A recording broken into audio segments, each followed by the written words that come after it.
Hasta ahora hemos estudiado cómo se vería o cómo se estudiaría la expresión diferencial cuando tenemos una covariable binaria, es decir, cuando tenemos dos grupos, y vamos ahora a ampliar esa información a cuando tenemos una covariable multinivel.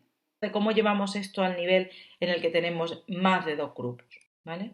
Pues lo que vamos a hacer en ese caso es utilizar lo que se llama el análisis de la varianza, ANOVA, ¿vale?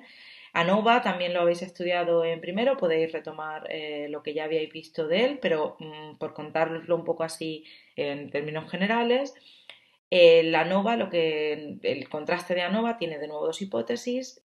Lo que nos dirían esas hipótesis es la expresión génica es igual en todos los grupos frente a al menos hay dos grupos con una expresión génica diferente.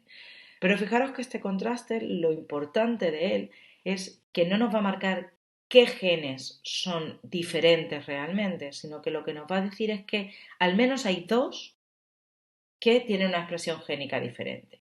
¿Vale? Por verlo un poco más en concreto, ANOVA tiene las mismas condiciones de aplicabilidad que el test-test.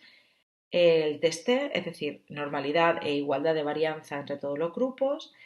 En concreto, tenemos que estudiar la normalidad en cada uno de los grupos y luego la homogeneidad de las varianzas. Y si no tenemos normalidad, vamos a recurrir, igual que en el test hacíamos con el test de Wilcoxon, aquí recurriremos a un test que se llama Kruskal-Wallis. ¿Vale?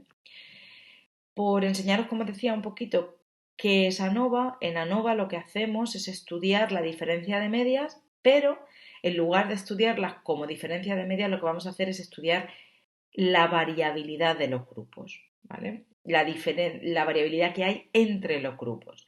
Entonces, básicamente, pensad que cada una de estas curvas que hay aquí, cada una de estas campanas de Gauss, fuese uno de los grupos, la expresión génica en uno de los grupos. Es decir, estos valores que aparecen aquí abajo, simplificando mucho, vendrían a ser las expresiones de los genes. ¿Vale? Son normales, porque como os decía, para poder hacer el análisis de la varianza necesitamos que sean normales y con una variabilidad concreta. La variabilidad sabéis que viene marcada en parte por la anchura de la campana. Bueno, pues suponemos que es otra de las condiciones de aplicabilidad de ANOVA, que todas las campanas tienen exactamente la misma anchura. Bien, pues lo que yo voy a intentar ver es cómo cambia las medias, es decir, este grupo tiene una media que se sitúa en esta zona, este grupo tiene una media que se sitúa por aquí y este otro grupo tiene una media que se sitúa en esta tercera zona. Vale. ¿Cómo de distintas son esas tres medias en comparación con lo variables que son los datos? Fijaros que si en este caso parece que pues podría haber una diferencia entre los tres grupos, pero fijaros como las curvas, es decir, los datos que pertenecen a cada uno de los grupos, se entremezclan bastante.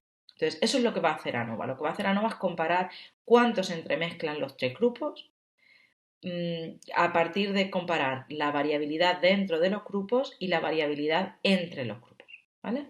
Eso es ANOVA. Y eso lo hace a través de un estadístico que se llama el estadístico F, el estadístico de ANOVA, y que se calcula a partir de los residuos. No vamos a entrar en detalle, como os decía, si queréis estudiar un poquito más sobre este tema, pues podéis ir a los apuntes de primero o me lo comentáis y hacemos un vídeo con un poquito más de detalle sobre él, pero en principio es algo que ya deberíais saber estudiar.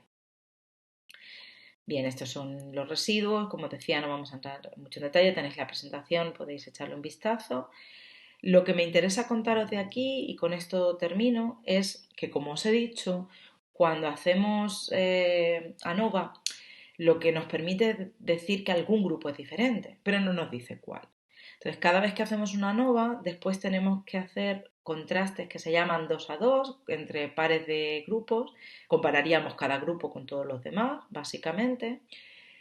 Pero cuando estamos haciendo esto y lo tenemos que hacer para todos los genes, el análisis se complica todavía más y tenemos todavía un mayor problema de comparaciones múltiples como el que os contaba antes.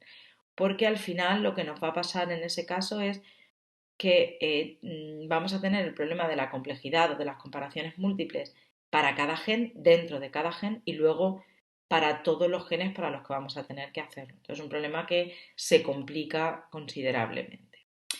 Y bueno, pues será más o menos lo que iremos a ver en el siguiente tema, que será para la próxima semana, donde estudiaremos cómo solucionar, al menos en parte, esta situación de las comparaciones múltiples. Y luego, más adelante, os enseñaré algunas otras técnicas que se llaman multivariantes y que permiten estudiar los datos de otra forma que no sea comparando individualmente cada gen entre los grupos.